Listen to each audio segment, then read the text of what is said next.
gitu. Ya. Nah, namun bagi orang non-muslim, bila mana dia senantiasa melakukan kebaikan, kebaikannya itu dibalas. Menteri Agama, sekelas Menteri Agama Aku kalah. Al-Quran, bayangkan. Aku kalah. Gitu. Jadi di sini yang egois siapa? Ya, Apakah ya. Tuhan yang egois menyuruh ini tadi? Apakah benar-benar iblis ini yang memang bangkang? Ya.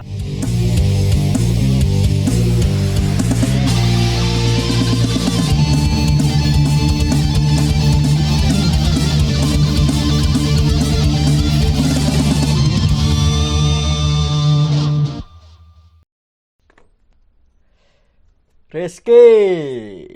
Wah. Oke. Sehat, bro? Sehat. Ketemu lagi kita ya. Sudah berapa lama nggak ketemu, Ki?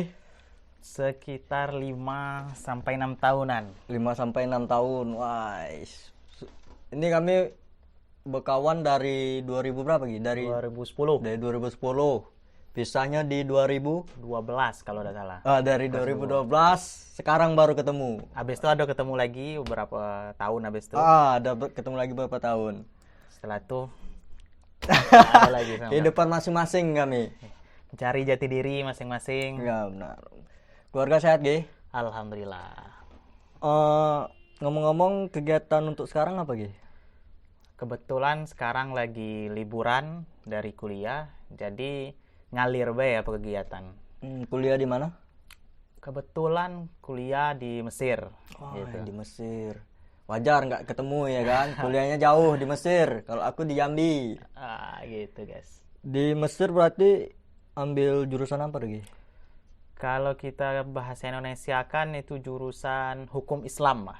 Hukum Islam. Jadi membahas seputar tentang berkaitan dengan hukum-hukum Islam. Mengenai boleh, tidak boleh, kesehari-harian, dan sebagainya. Berarti tentang ajaran agama Islam lah ya?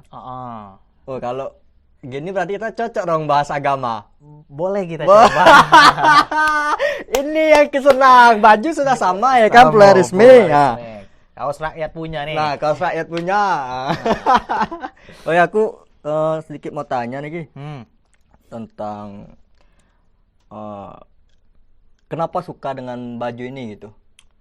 Pertama, berawal dari tertarik lihat desainnya yang menarik dari sosial media. Karena ya. aku mantau dari mana? Dari Mesir. Dari Mesir. Lihat, wah, gila ada kawan yang merintis dari awal gitu kan.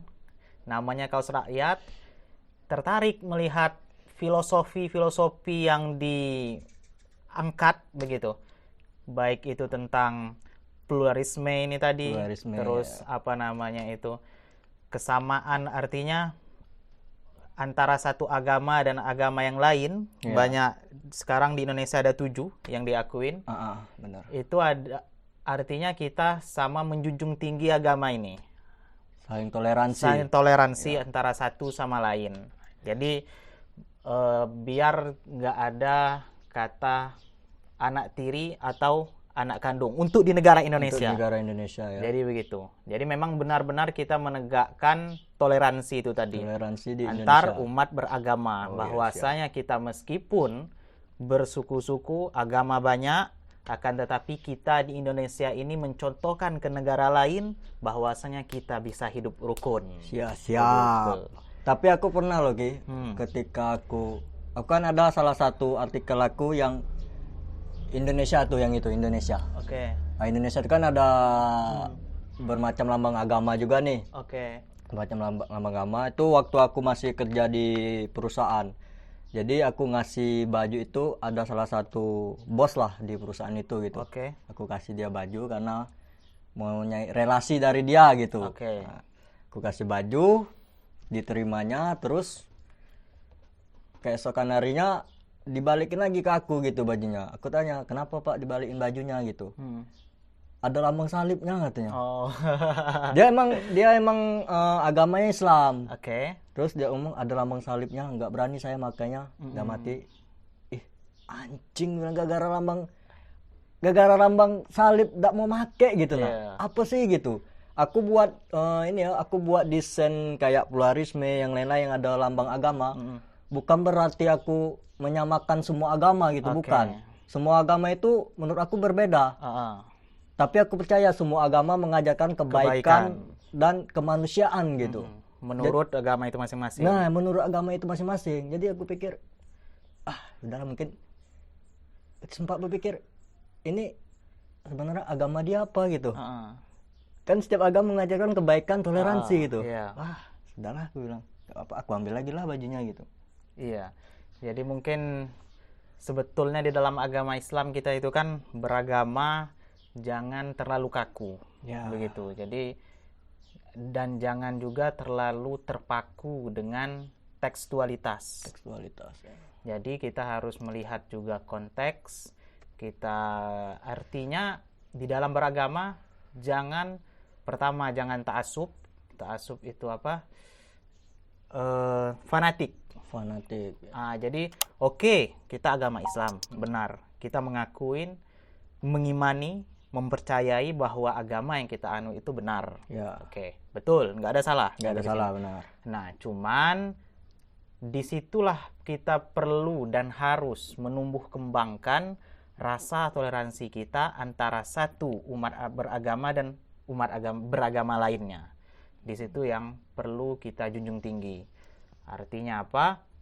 Lah, kita tidak menganggap bahwasanya agama selain yang kita anut itu agama yang dalam tanda kutip mungkin kurang benar dalam ajaran Islam, tetapi kita tetap harus menjaga perasaan hati orang yang kebetulan tidak beragama Islam itu tadi. Begitu. Itu yang penting. Karena kita memang Nabi Muhammad itu kan diutus untuk alam semesta. Nabi Muhammad nabi terakhir yang nabi-nabi itu harus mempercayain Nabi Muhammad kan? Benar. Jadi Nabi itu bukan rahmat bagi umat Islam saja, bukan rahmat bagi Kristen saja, tapi seluruh yang ada di alam semesta ini, semuanya. Tapi aku ada mau tanya sedikit tentang Nabi nih. Tentang Nabi kan menyangkut agama yang lain juga gitu. Kalau kita kan mempercayain Tuhan kita Allah Subhanahu wa Ta'ala. Nah, kita bicara ke yang non-Muslim. Non-Muslim ini contohnya seperti Kristen. Kristen ini kan dia Tuhannya Yesus. Nah,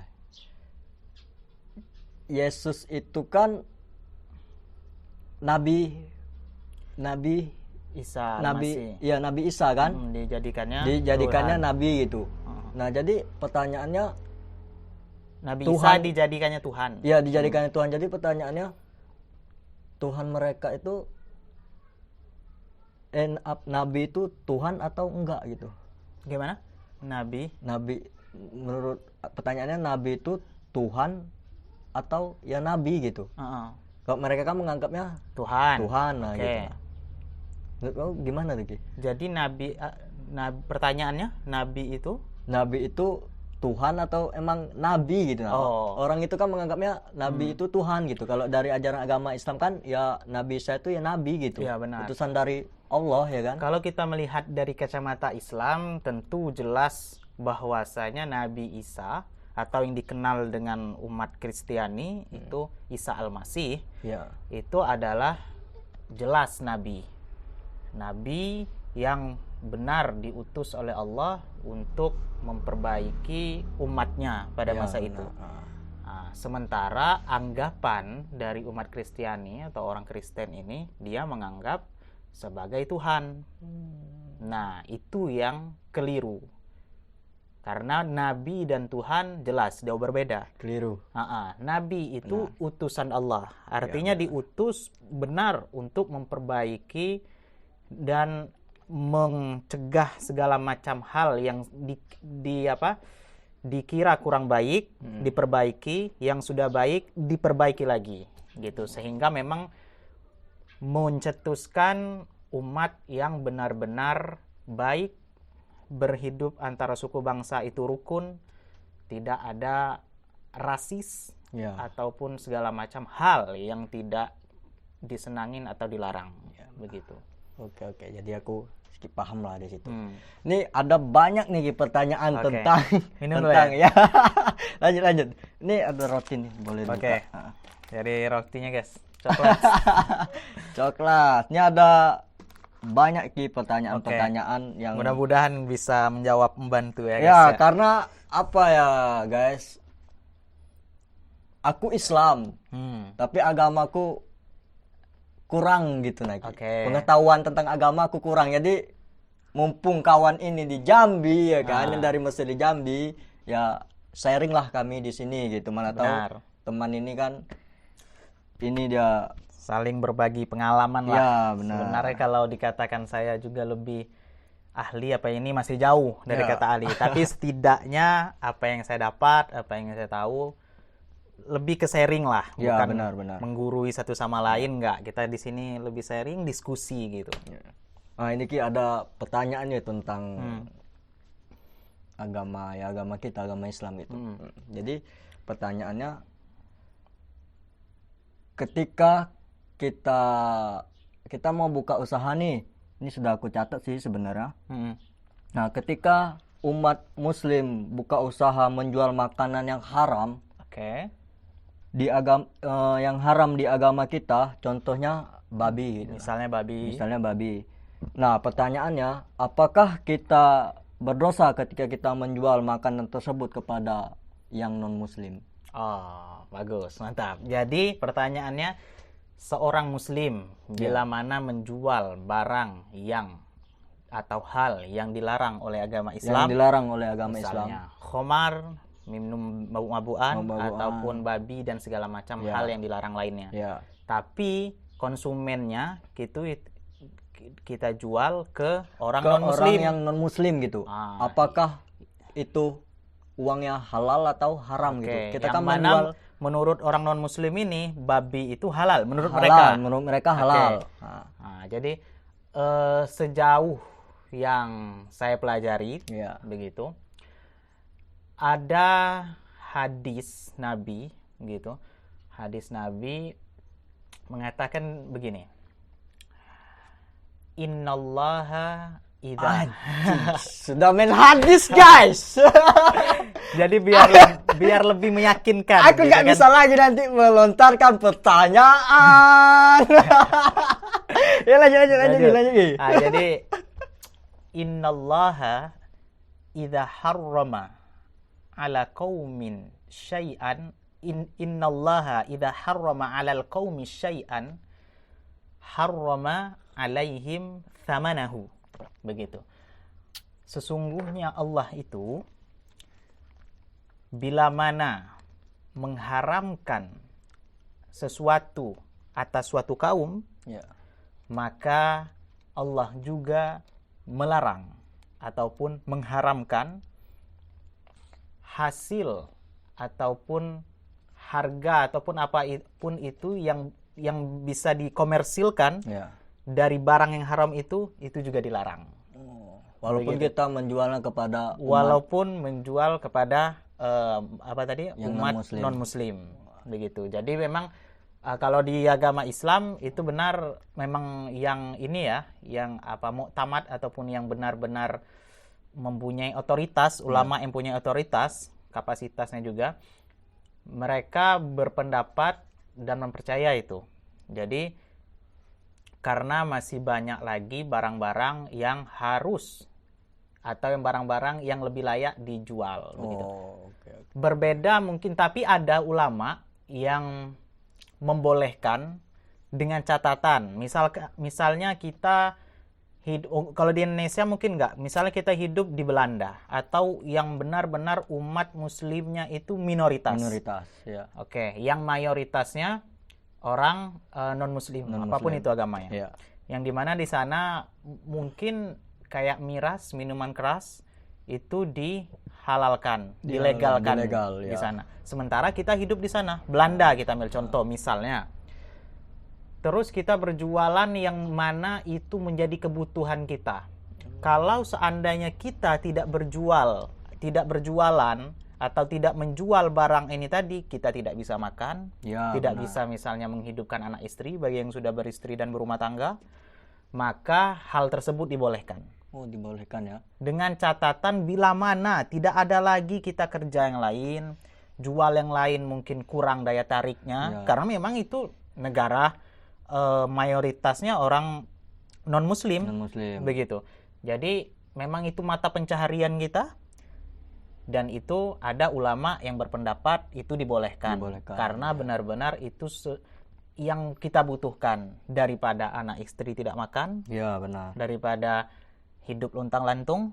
Nah, itulah artinya fleksibel Islam itu, karena Islam itu indah, mudah, tapi jangan memudah-mudahkan, gitu.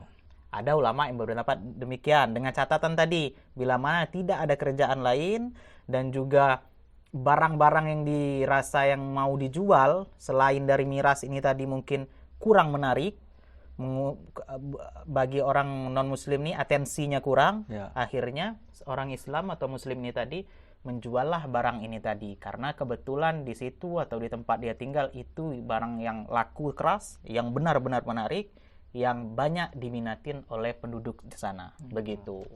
Itu dengan catatan kita hidup di situ. Cuman kalau di Indonesia rasanya kita yang mayoritas, artinya masih banyak kerjaan ataupun barang-barang yang halal menurut agama Islam yang mesti dijual ataupun kita komersilkan, begitu.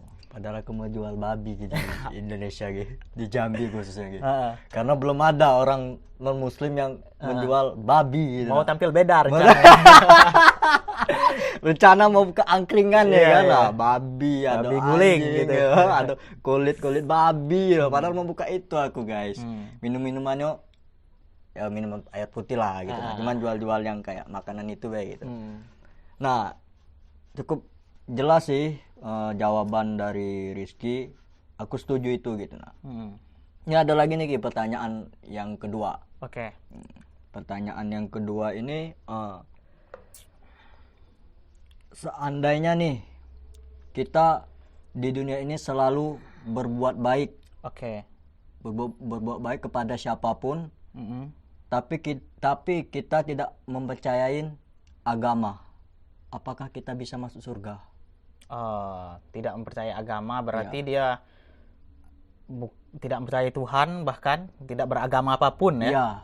Artinya dia bukan orang Islam. Ya kan? Tapi kita di terus dunia ini selalu berbuat baik, beramal soleh, begitu sedekah, terus berbagi sesama tetangga dan segala macam, baik, tidak membunuh, tidak ada melakukan hal-hal. Berbuat baik lah gitu. Iya, intinya gitu. Berbuat kebaikan.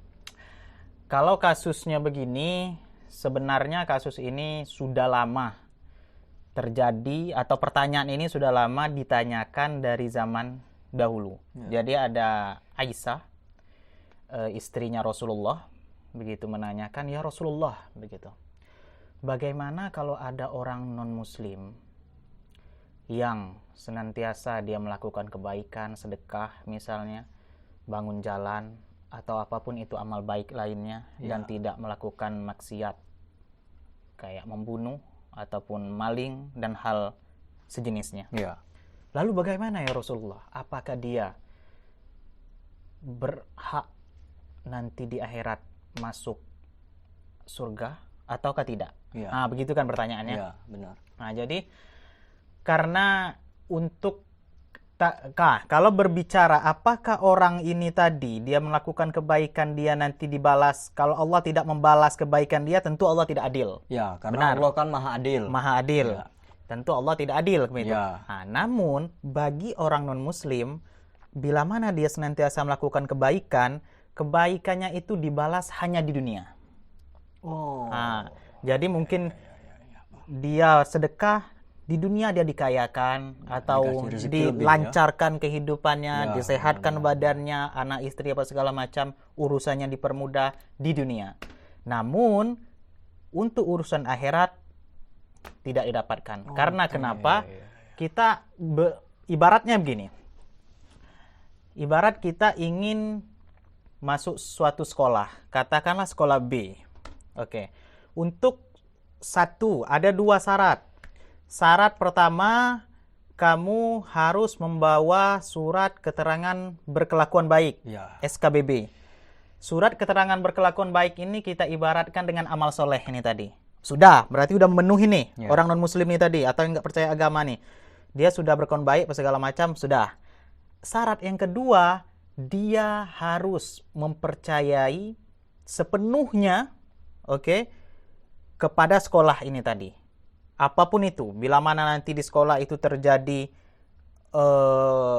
misalnya ya, kejadian apapun itu karena udah di lingkungan sekolah, percayakan semuanya kepada pihak sekolah. Istilah gitu. Tapi orang yang non-muslim ini tadi, atau orang kita ibaratkan tadi ya, orang yang mau masuk sekolah ini tadi, dia tidak mempercayai kelas ataupun pihak instansi dari sekolah ini tadi. Jadi dia tidak bisa dikategorikan masuk untuk sekolah ini tadi. Sekolah itu misal kita ibaratkan surga, begitu. Karena syaratnya untuk masuk itu, pertama kita memang harus benar-benar beriman Allah dan Rasulnya, dan juga melakukan amal-amal soleh, begitu. Karena dua syarat ini bila terpenuhi baru nanti bisa masuk surga. Satu aja dicederain syaratnya, maka tidak bisa masuk surga, begitu. Apalagi ini yang puncak.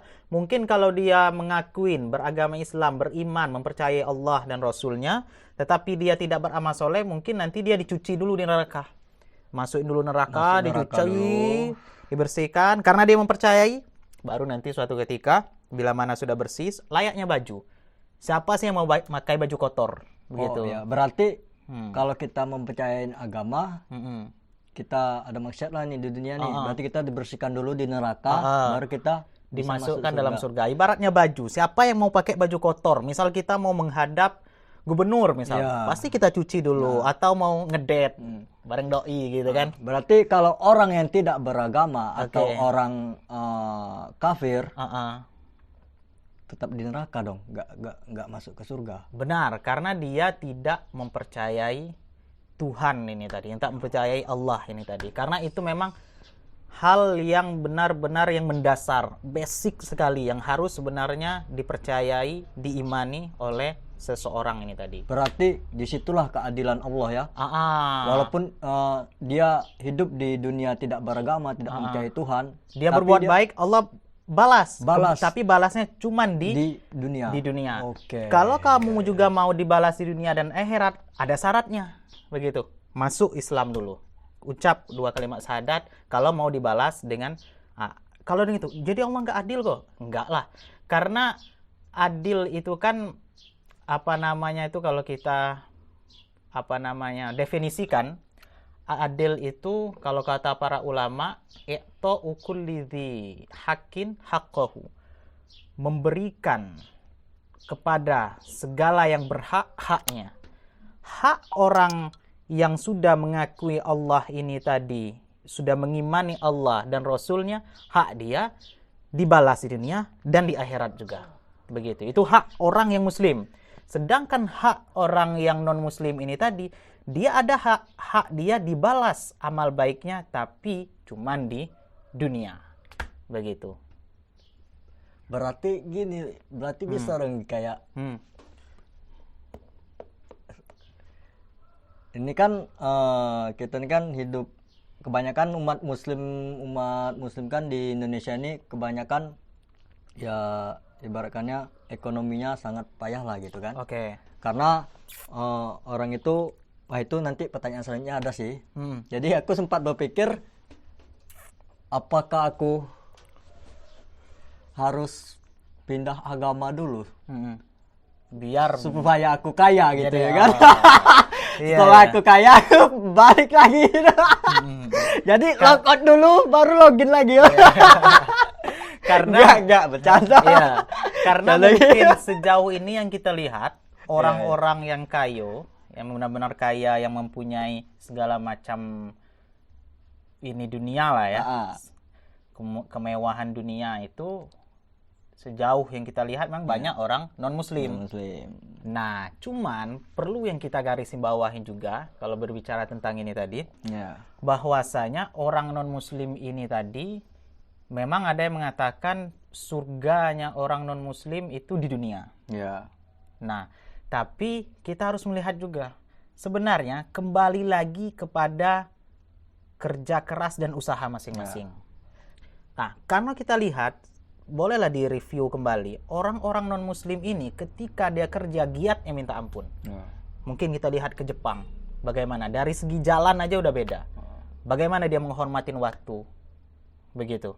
Jadi mungkin memang sudah dianugerahin kebanyakan orang non-muslim ini tadi, terlebih kayak Jepang yang membangun banyak gedung Cina, apa segala macam, Amerika gitu. Ya kan? Karena memang sesuai dengan usaha mereka, begitu. Mereka memang benar belajar siang malam, pagi petang, banting tulang sana sini, memang dapatlah hasilnya itu tadi.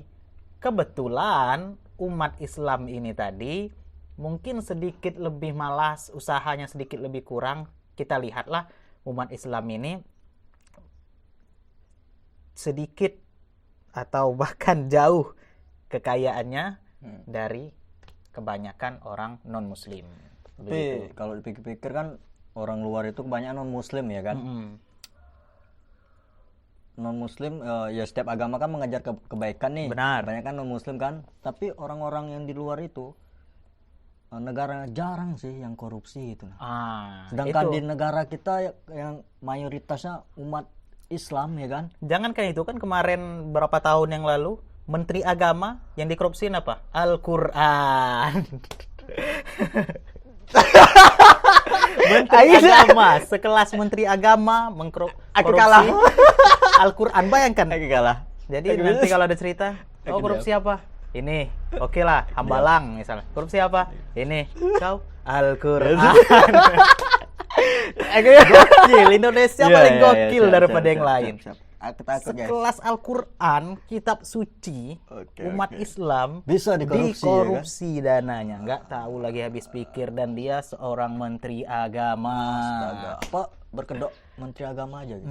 Itulah namanya. Mungkin di KTP-nya aja yang Islam. Karena orang yang pintar itu banyak. Ya, benar. Cuman pintar harus diiringi juga dengan baik. Itulah attitude, akhlak, apa segala macam. Nah, itu yang mungkin perlu dibangun, perlu dibina lagi kita di Indonesia, perlu. Karena kalau melihat orang pintar, bejibun. Banyak, nggak terhitung. Cuman orang yang pintar ini harus diiringi dengan attitude, diiringi dengan akhlak yang benar-benar bisa membentengin sehingga dia tidak korupsi ini tadi. Ya, benar. Karena kalau berbicara tentang uang, non-stop, nggak ada habisnya. Kalau berbicara tentang uang. Jadi yang bisa jadi tameng orang ini tadi, itulah tadi. Awalnya, dia tahu nggak orang jadi menteri loh. Kita ambil contoh jadi menteri. Tahu nggak dia bahwasanya korupsi itu nggak boleh? Tahu. Tahu, benar. Cuman apa? Karena ketamakan itu tadi. Dan juga karena kurangnya mungkin merasa kekurangan terus. Merasa kekurangan terus, tamak itu tadi kan. Dan di sejak dini mungkin rasa kepedulian atau rasa kasihannya terhadap orang lain itu kurang. Ya, benar. Karena ketika dia korupsi, berapa banyak orang yang terzolimi, berapa banyak orang yang tersakiti. Jiwa kemanusiaan. Lagi-lagi kembali ke jiwa kemanusiaan. Bahkan kalau kata Habib Ali Jupri, al-insaniyah qabla tadayun. Kemanusiaan itu lebih diutamakan dari keberagamaan. Siap. Diutamakan dari keberagamaan. Bayangkan. Jadi kemanusiaan itu tingkat yang paling atas gitu. Harus benar dijunjung tinggi. Ini ada lagi nih Ki, pertanyaan. Ini cukup panjang sih. Aku kebetulan catat nih. Pertanyaannya, Tuhan itu kan maha adil ya. Benar. Maha adil. Ya contohnya kebanyakan ini mungkin tadi sudah kita bahas cuman sedikit gitu nah. Nah, aku ulangin ya. Tuhan itu kan maha adil ya. Contohnya kebanyakan di dunia ini yang kaya non muslim ketimbang umat muslim. Benar. Nah, aku setuju di situ. Karena apa? Karena setahu aku mereka yang non muslim mendapatkan surga di dunia. Yang tadi ente bilang. Nah, di dunia contohnya rezeki yang lebih gitu. Nah, dan umat muslim insya Allah dijanjikan surga di akhirat, yaitu surga gitu. Nah, pertanyaannya, apakah non muslim tidak membutuhkan surga di akhirat? Dan apakah umat Islam, umat muslim tidak membutuhkan surga di dunia? Gitu. Kalau pertanyaannya apakah umat non-muslim tidak membutuhkan surga di akhirat, dan apakah umat Islam tidak membutuhkan surga di dunia? Benar begitu? Nah, sebenarnya umat non-Islam ataupun selain orang Islam begitu, berbicara kalau pertanyaan membutuh tidak butuh, sebenarnya seharusnya dia butuh. Seharusnya dia butuh.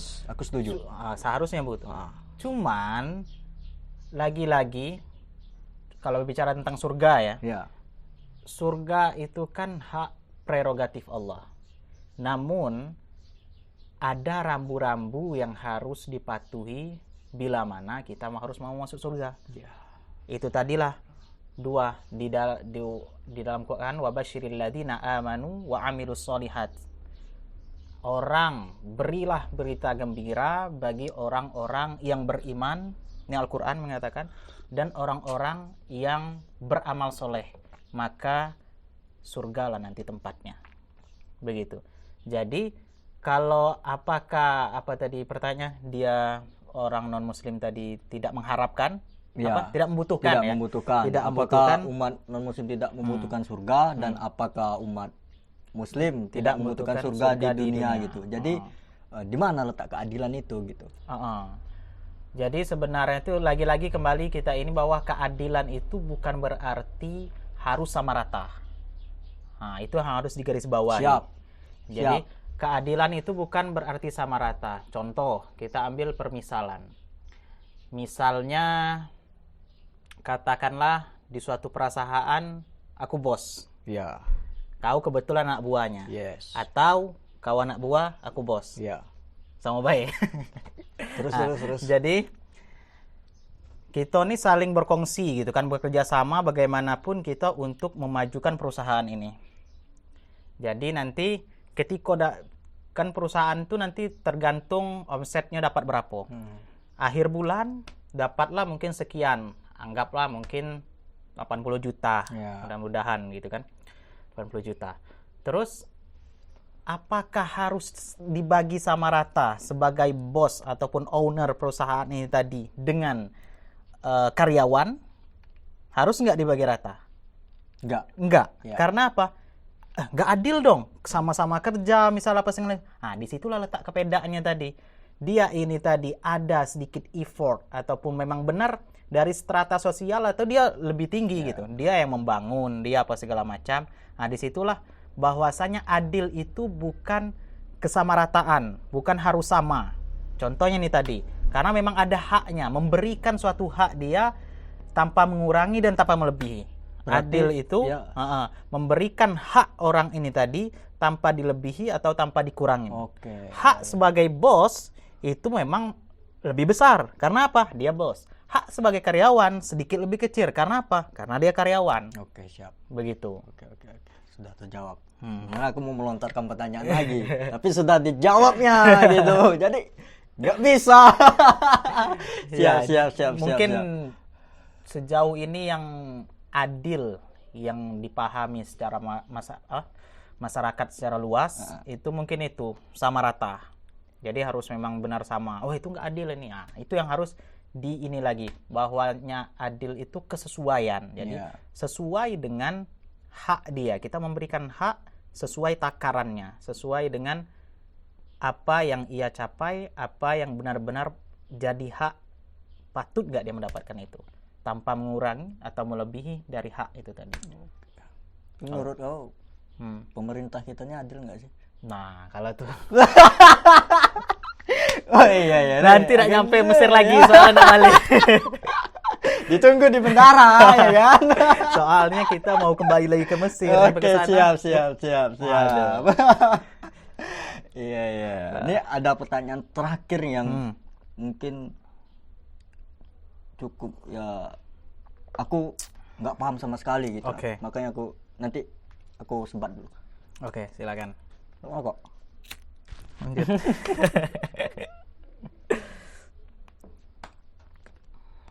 Jadi dari 3 pertanyaan tadi ya, menurut aku sudah terjawabkan apa yang ada di pikiran aku gitu. Oh, yang selama ini mungkin selama ini terngiang-ngiang, menari-nari di pikiran. Aku gitu. harus bertanya dengan siapa gitu. Sedangkan teman-temanku ya rata-rata ya hampir sama lah gitu, nah cuman bisa melontarkan pertanyaan tanpa tahu jawabannya gitu. Nah, jadi kebetulan ya kau pulang ke Jambi ya kan, jadi ya bertanyalah dengan kau gitu. Oke. Nah ini Ki ada pertanyaan terakhir. Oke. Pertanyaannya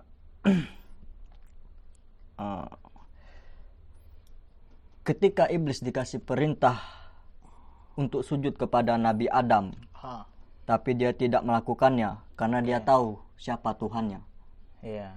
Nah jadi pertanyaannya, siapa yang lebih egois? Iblis atau? Tolong dijawab dengan benar. Waduh, ngeri. Ini agak sedikit sensitif ya pertanyaannya, tapi bagus. Biar kita menjawab yang selama ini mungkin kita bertanya-tanya. Iblis disuruh sujud kepada Adam. Ya. Begitu. Ki, cuma sebelumnya aku mau ngomong Ki. Aku percaya Tuhan kok. Benar. Gitu. Aku percaya Tuhan gitu. Benar. Kita mengkritisi kan bertanya di sini masih dalam bentuk batas kewajaran. Loh, kok bisa gitu? Jadi di sini yang egois siapa? Apakah Tuhan yang egois menyuruh ini tadi? Apakah benar-benar iblis ini yang memang bangkang? Ya, tolong dijawab dengan begitu. Benar. Tolong. Tolong. Jadi ini lumayan agak sensitif ya guys ya, tapi kita berusaha tidak menyinggung perasaan satu sama lain, apalagi umat yang beragama Islam. Mudah-mudahan ini sejauh yang saya pelajarin, yang saya tahu, sebisa mungkin saya jawab.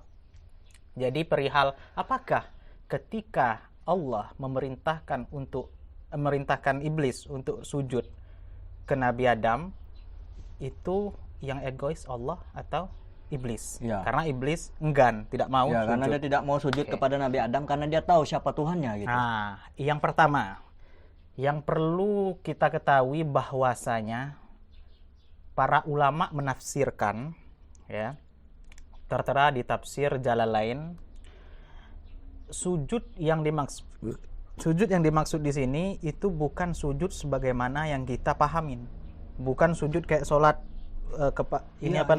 dahi kita ke lantai enggak. Nah, sujud yang dimaksud di situ, yang ditafsirkan oleh para ulama, itu adalah sujud kayak mana ini kayak orang Jepang gitu. Jadi dia sekedar memberi penghormatan begitu. Nah, itu yang perlu. Jadi di situ Allah bukan berarti untuk menghinakan iblis, tetapi ingin memberikan penghormatan kepada Nabi Adam. Karena yang diciptakan pertama kan malaikat, iblis, ya kan? Karena lalu seiring berjalannya waktu diciptakan Nabi Adam nih tadi, Adam begitu dari tanah. Pertama kan malaikat, wa idz qala rabbuka lil malaikati usjudu kata Allah, sujud di sini itu yang mungkin keliru, bukan sujud kayak nyembah, itu enggak. Sujud di situ sujud kayak orang Jepang menghormati. Penghormatan. Siap. Jadi ini kan yang menciptakan Allah, iblis yang menciptakan Allah, malaikat menciptakan Allah, Adam menciptakan Allah. Kebetulan Adam ini terakhir. Oke. Malaikat disuruh sujud. Cuman kecuali iblis. Aba wastakbaro, dia enggan dan sombong. Nah, cuman di situ Tuhan, di sini ada pelajaran penting bahwasanya Tuhan sebenarnya bisa melihat, kau sombong, kau ria, apa ini sana. Cuman di situ di ayat lain bahwasanya Tuhan tidak langsung memponis. Disinilah kita penting klarifikasi. Sekelas Tuhan, Sang Pencipta, tahu sebenarnya isi hati iblis itu tadi. Cuman dia masih nanya. Di ayat lain ditanya, ma mana'aka alla tasjuda id amartuka? Katanya, apa yang membuat kamu enggan atau tidak mau sujud kepada apa yang saya perintahkan tadi? Ma mana'aka alla tasjuda, sujud kepada Nabi Adam maksudnya, terhadap apa yang kuperintahkan. Apa kata iblis? Ana khairun minhu. Saya ini lebih baik daripada dia. Kata si iblis. Khalaqtani min nar wa khalaqtahu min tin. engkau menciptakan aku dari api, sedangkan engkau menciptakan dia, maksudnya Nabi Adam ini tadi, dari tanah. Secara memang tanah kan letaknya di bawah, lebih ini apa segala macam. Dia sedangkan api selalu di atas. Apapun yang ada di atas api ya bakal hancur. Kita taruh kertas, hancur. Nah, jadi dia menganggap api ini lebih kuat. Cuman itu klaim sepihak. Anggapan iblis ini tadi. Begitu. Jadi kembali lagi ke soal egois nggak Allah ataupun Tuhan memerintahkan iblis untuk sujud. Sebenarnya yang perlu kita tahu tadi, sujud bukan sujud ini, dan juga maksud di sini adalah memberi penghormatan terhadap karya baru lah. Ini kan baru Nabi Adam, karya Allah baru ini tadi, ciptaan baru, bahwasanya ini memang Nabi Adam ini memang lebih sempurna lah dari yang lain, dari ciptaan malaikat apa segala macam. Ada akal, ada ini segala macam, lebih pengetahuannya lebih luas apa segala macam.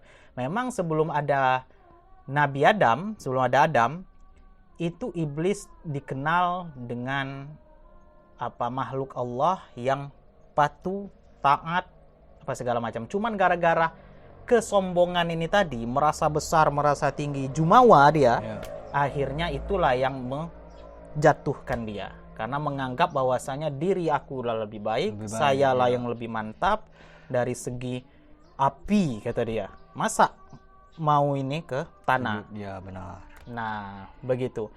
Ya, itu perlu bahwasanya Allah bukan menyuruh iblis ini untuk merendahkan diri ke Nabi Adam, bukan. Memberikan penghormatan bahwasanya ini loh ada pendatang baru. Ya ibarat kita tangan tamu, memberi penghormatan. Cuman kebetulan Allah ini memerintahkan untuk sujud. Sujud maksud memberi penghormatan. Oke.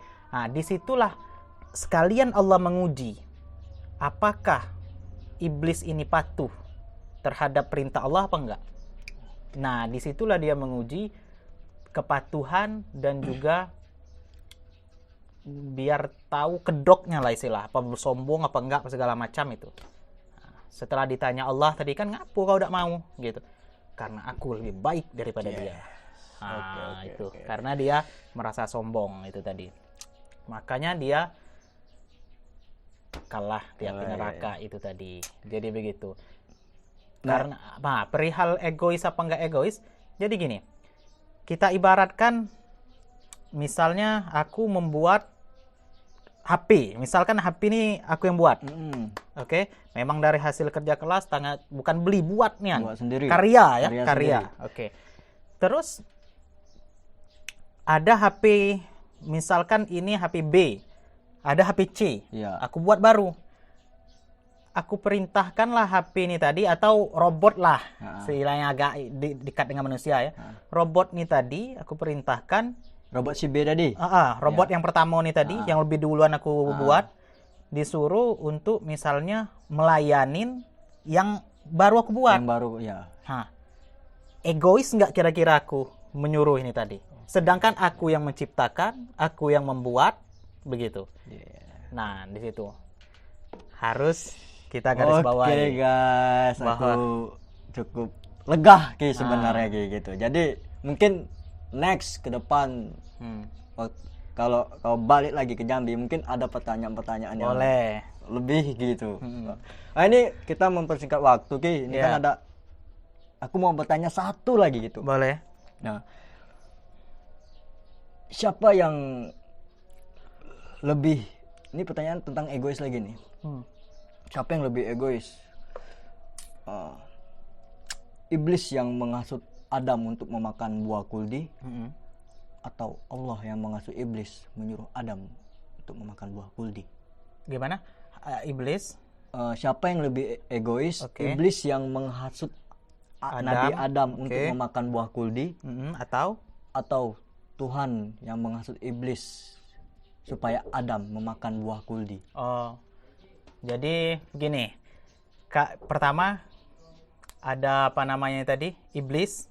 Apakah iblis ini dia egois karena menghasut Nabi Adam makan buah kuldi biar dia dicampakkan dari surga? Itu kan posisi masih di surga. Cuman kata Allah, ini jangan dimakan.